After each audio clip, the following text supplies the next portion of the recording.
So one thing that has been really big for me and something that I've been working on these past few years is not feeling guilty for saying no to something. Overall, looking at the bigger picture, I have to put it into perspective and see what can I realistically put my energy into that's going to have the greatest outcome. So being able to kind of not be too hard on myself if I'm not taking every opportunity.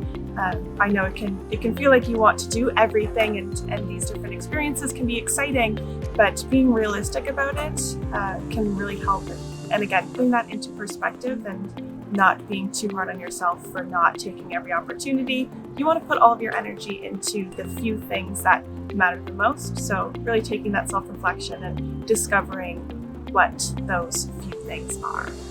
Yeah, so I've been in a few situations before where I have received a lot of criticism from saying no to certain opportunities or certain jobs. I do a lot of community work, so anytime that I eventually kind of overcome my fears of saying no and actually say I'm not able to do it, sometimes I'm met with people, even if it's in a joking way, just saying like, oh, are you just too lazy? Like, are you just don't want to do this? Or is it not a good project for us or something? And I think that sometimes I have to sit down and actually talk with myself and actually be genuine with the person and say that, look, just because you might be interested in this project or just because you might have the bandwidth to actually be capable of doing all of this work, that's okay. But this is personally not in my range of capabilities right now due to could be everything going on in my life, could be the amount of work that I'm dealing with, and it also could be mental health. So I just like to be straight up with the person and just tell them what's going on, tell them it's not personal or about the project and that it's about me, kind of hit them with the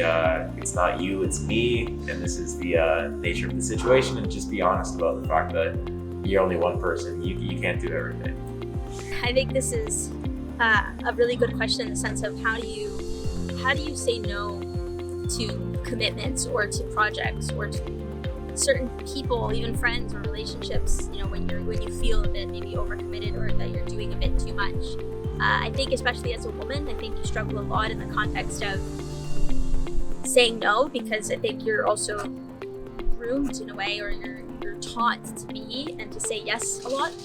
So I think for me, I remember it was in my third year of my PhD and I was doing a PhD, I was working as well, I was teaching a course, I think it's my first course that I was teaching, and I was running 2 community projects at the time. I was co-leading them and I was also doing volunteer work, and I remember somebody came up to me and asked me to be on a panel of some sort, and I remember thinking, oh, that conflicts with this one other thing and maybe I can think, and then I sat myself down and I was like, you have to learn, and that FOMO, that like fear of missing out shouldn't trump your well-being and shouldn't trump the priorities that you have in life and the priorities that are set. For me, it was, I have a PhD to finish, that should be my priority, not a lot of other random things that necessarily are great, and they probably are great things to be doing, but at the same time making sure that for me it was the most important thing was to make sure that I had prioritized my goals, which was to finish the PhD, my community projects, and that was the goal. In my community work, I get approached to speak a lot, and recently I was asked to speak at a protest twice, and I had to say no. Saying that you don't have the capacity to do something is completely fine, and I don't feel guilty about it. I believe that I need to prioritize my time, value my time, and I don't want to be stressed, feeling overwhelmed, and take time away from the things that I love to do. So, undergrad, you get presented with a lot of opportunities, student clubs, jobs, other extracurriculars, sports teams, and a lot of them will seem really exciting, but sometimes you have to say no, and that's completely fine.